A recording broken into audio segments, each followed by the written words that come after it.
रहमानिर्रहीम। मुअज़्ज़ज़ असातिज़ा इकराम, कुछ असातिज़ा इकराम पूछ रहे थे कि डे 5 में जो रीडिंग और लिसनिंग की OMR शीट है उसको किस तरह से फिल करना है।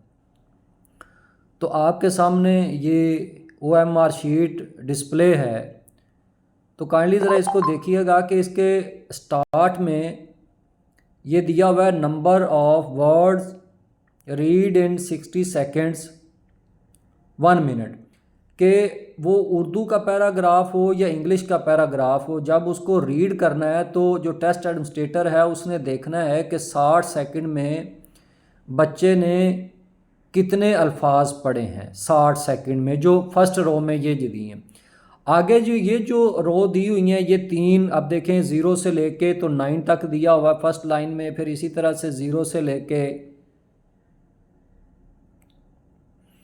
ये 0 से लेके फिर 9 तक दिया है, इसी तरह से 0 से लेके 9 तक दिया हुआ है। तो ये 3 रो दी हुई है। इसका मतलब क्या है, इनको फिल कैसे करना है।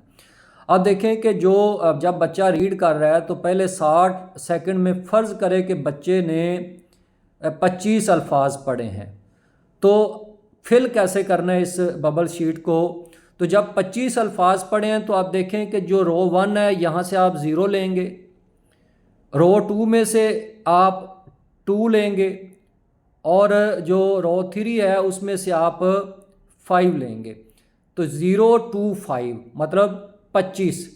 अगर बच्चे ने जो है ना वो 100 वर्ड पढ़े हैं, फ़र्ज़ कर लें कि 100 वर्ड उसने पढ़ लिए हैं 60 सेकंड में, तो फर्स्ट रो से आप लेंगे 1, इसी तरह से आप सेकंड से लेंगे 0 और थर्ड से भी आप लेंगे 0।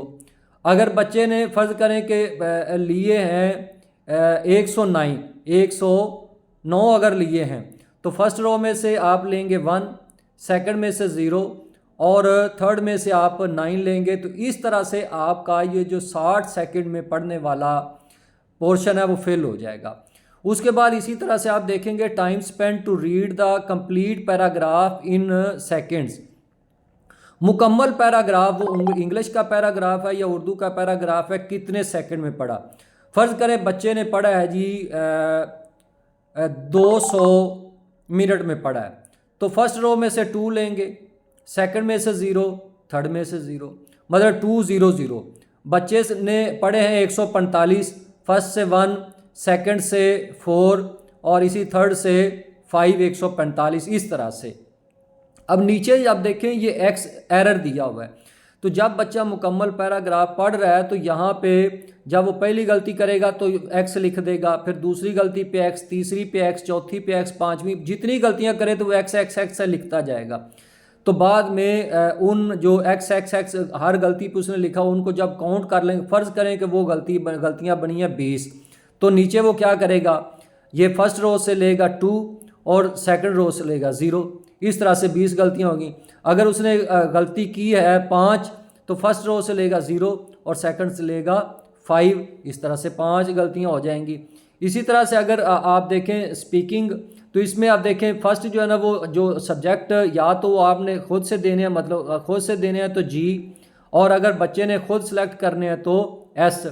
फिर आगे टॉपिक दिए हुए हैं वहाँ यहाँ से, तो जो टॉपिक बच्चा सेलेक्ट कर रहा है या आप दे रहे हैं, तो अगर आप 5 दे रहे हैं तो 5 को कर दें, अगर बच्चा 10 को सिलेक्ट कर रहा है तो 10 कर दें, अगर 2 है तो 2।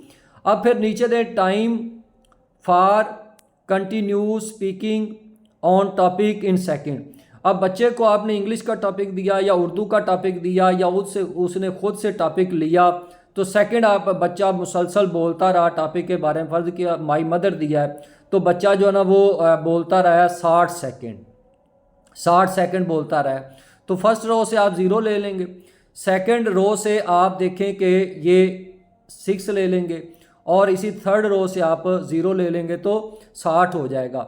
बच्चा जो है वो उसने जो 120 सेकंड बोलता रहा, फर्स्ट रो से आप लेंगे 1, सेकंड से लेंगे 2 और थर्ड से लेंगे आप 1। बच्चा 145 समझे कि 225 मिनट बोलता है, तो फर्स्ट से 2 लेंगे, सेकंड से 2 लेंगे और थर्ड से अगर वो 225 है तो 5 लेंगे।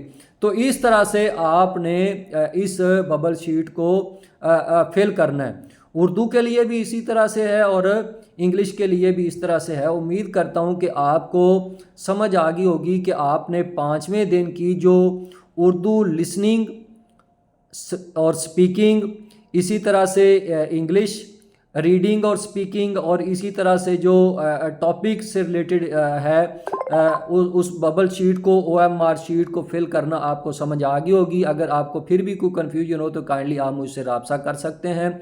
बहुत शुक्रिया। अल्लाह ताला हम सब का हामी और नासर हो। अस्सलामु अलैकुम वरहमतुल्लाहि वबरकातुहू।